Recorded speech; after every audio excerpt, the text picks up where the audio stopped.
A Chikoo here, another there. Chikoos everywhere waiting to be plucked. This is Dahanu, Maharashtra's Chikoo bowl. And though Chikoos may be in abundant supply, 45-year-old Noshi Rirani, who planted these trees in his farm 30 years ago, says the yield has fallen drastically. Today it is standing at round about, say, 80% less than what it was in the earlier times. And the reason for this decline? Only reason that I see personally is that the coal-fire-based power plant that is sitting over here must be creating so much heat that the whole area has got hot now. This is the Reliance-owned Dahanu Thermal Power Station that's at the center of the controversy. Situated in a region declared ecologically fragile by the Supreme Court, the fact that this plant is responsible for environmental degradation can be seen clearly by the black deposits that now line the once pristine Dahanu beach. And that's not the only problem. The plant emits sulfur dioxide. There is a residue of fly ash. If you go on the other side, there are huge fly ash ponds which are being leached into the groundwater.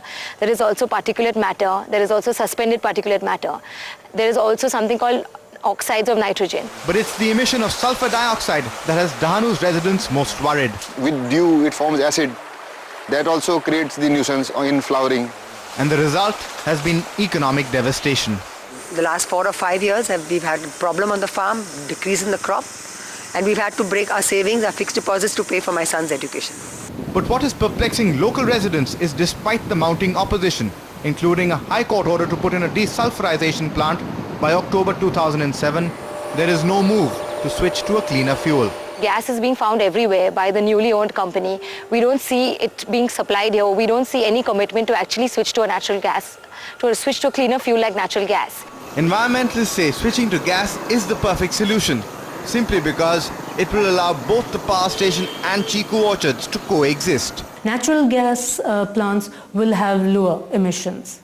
So as far as air pollution goes, definitely natural gas power plants would be preferable.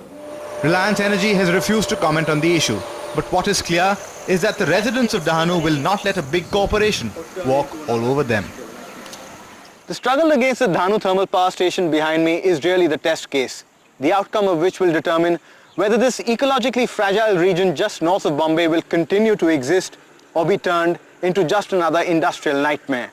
In Dahanu Taluka of Thane district, Ruksh Chatterji, IBN.